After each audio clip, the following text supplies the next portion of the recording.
Excuse me, Mr. Salty breadsticks. Could you do that Jujutsu Kaisen review. for my son? He's a big fan. Have you watched Jujutsu Kaisen? You know, I'd rather not. It's my kid's birthday party. Jujutsu Kaisen? Let me set you straight, Butterpants. And salty breadsticks. Only Makes Jujutsu Kaisen when he's angry. You don't want to see me angry, do you? Jujutsu Kaisen?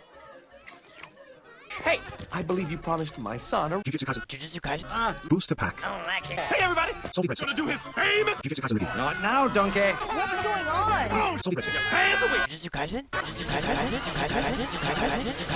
Kaisen? Okay, fine, I will watch Jujutsu Kaisen. And also.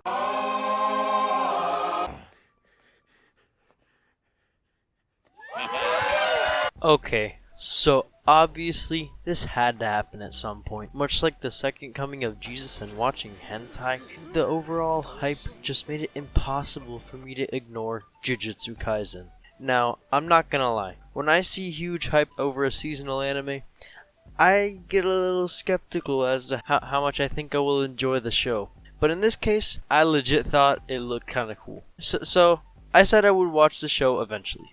7 months later, here we are. And I'm not gonna lie, I was not disappointed. I ended up liking the show way more than I thought I would initially. I'm getting a little ahead of myself now, so I think it's time to get started soon. As for the format of this video, I'm gonna steal a small bit of the format from my anime booster pack video. Go watch that, by the way. Criminally underrated. As in, I'm going to be doing the same general topics of discussion, except I will include the negative aspects of each topic within that specific section, so I don't have to try to recall every negative bit of the show that I can remember into one section. So this is just a quality of life change that benefits the both of us.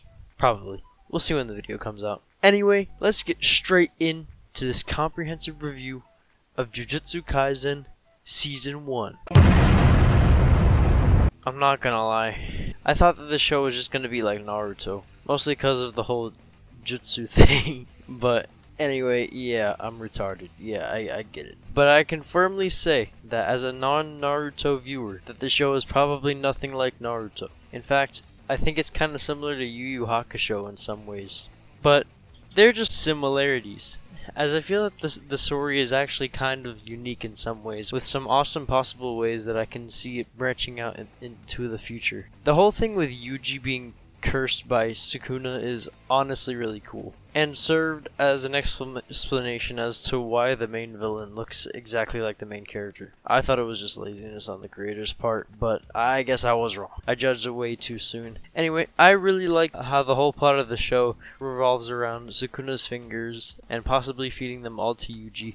At least that's what Gojo wants. It's not exactly clear what the best course of action to deal with Sukuna is, as the higher-ups seem dead set on a quick solution, and Gojo seems to have the better solution with having Yuji eat all the fingers. But something about him seems a little sketchy. I don't know though. I haven't read the manga, and I don't even know if the manga got there.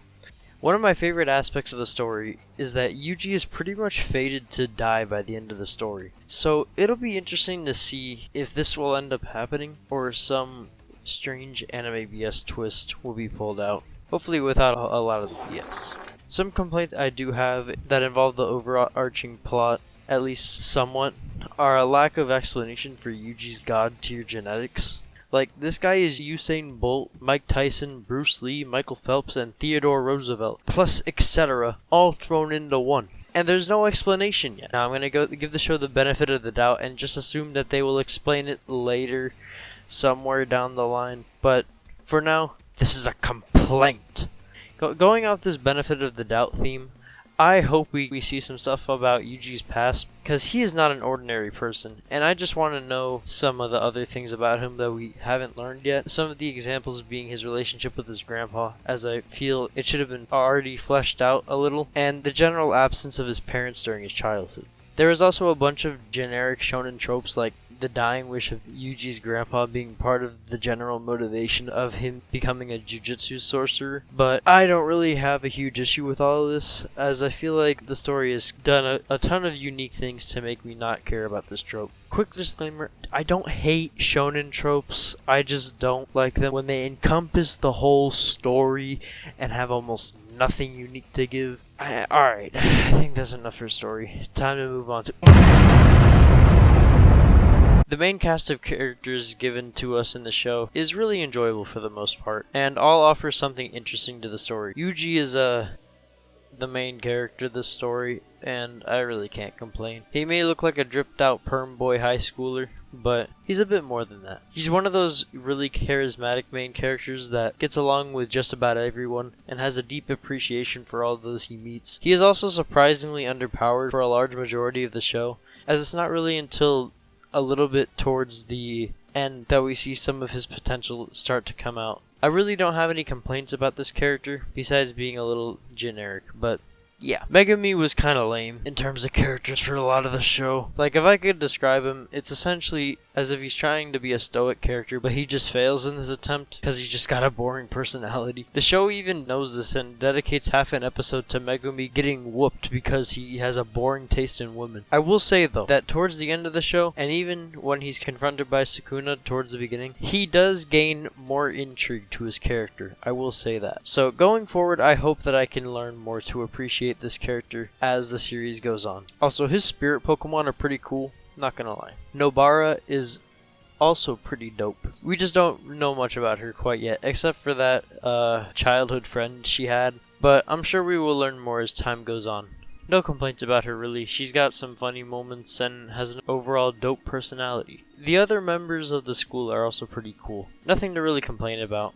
They all got cool personalities and abilities. Surprisingly, one of my favorites was the middle-aged dude whose name I can't remember. But yeah, his whole shtick with being precise and brutally honest was just awesome, man. Like, I don't know, I just really dig it. He's what I imagine Megumi would be if he was a true Sigma male. The dudes from the other school are good, it's just I don't really have much to say about them, with one exception, but we'll get to that shortly. The characters that the show presents are pretty good. Now, of course, you got some characters who are built around one character trait, like the salmon voice guy. It wasn't really annoying at all, like it was with some of the master dudes from Demon Slayer. But yeah, I would give the characters of the show a definite 8 out of Gintama. See, the fun is, you don't know what number Gintama equals. But I'll give you a hint, it's over 10. But I don't know what the number is either. Now, viewers of the show may have realized that I missed someone kind of important. That being, Gojo. Don't worry, my thoughts on him are coming really soon. If you are a previous viewer of Salty Red 6 content, then you knew this was coming. It's time to discuss the more in-depth stuff as usual. So, skip to here to not be spoiled immediately. Ready?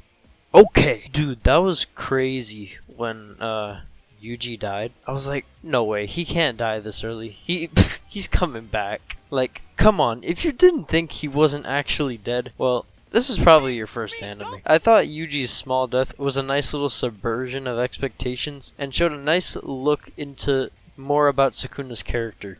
Although, admittedly, I'm not exactly sure how Yuji was brought back. Like, I'm not entirely sure if it was the Pact or something else entirely. Because it wasn't exactly clear to me, at least, if his method of revival was elaborated on. While we're on the topic of villains, I think the group of baddies, oh no, not those baddies, is building up to be something quite interesting, considering none of them die by the end of the season. Like, I was at least expecting the camera up looking dude to kick the bucket or something. But, yeah, no. I honestly can't wait to learn more about each of them. Especially the plant dude and the Stitches dude. Another thing that I loved in the show was the jellyfish kid by the name of,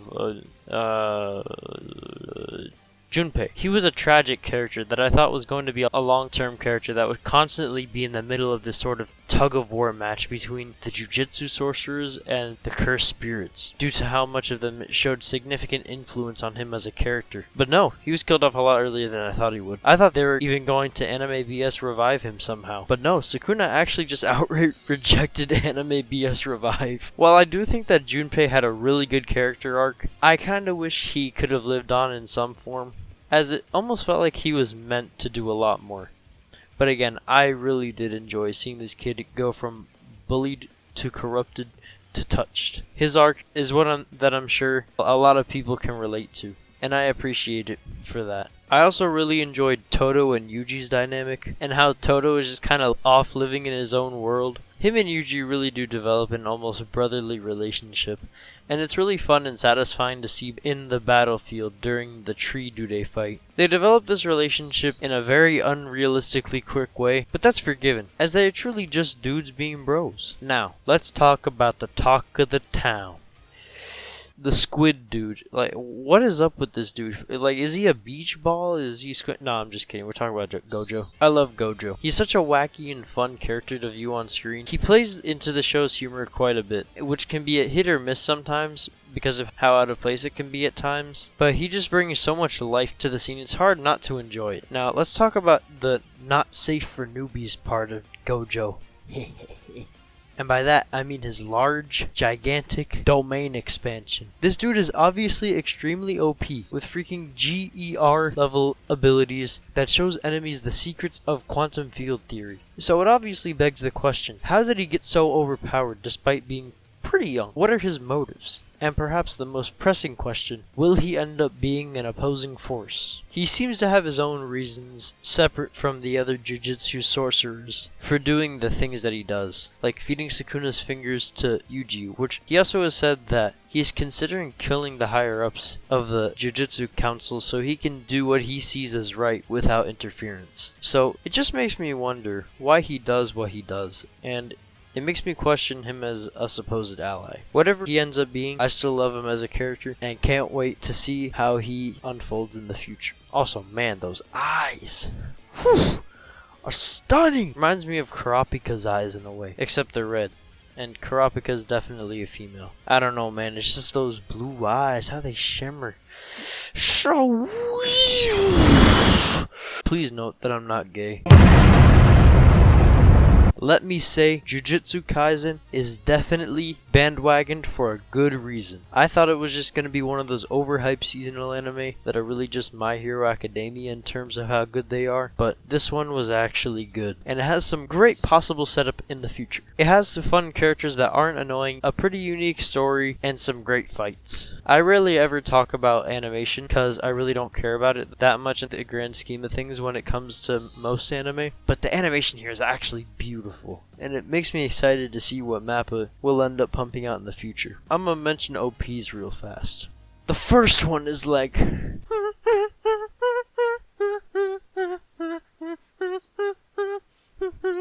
It's a groovy song. It gets you hype, and I love it. Paired with Mappa's godlike visuals, it's absolutely an opening that I would never skip. And I never did. OP2, on the other hand, it's kind of weak.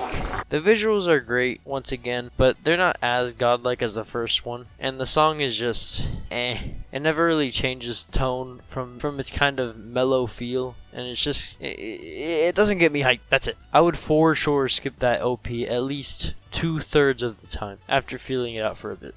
Okay, we're done with the video now. I give Jujutsu Kaisen an official salty breadsticks rating of 9 out of 10. It's like chilling with the boys at the local McDonald's after a long day of sewer fishing. Have a good one, homies.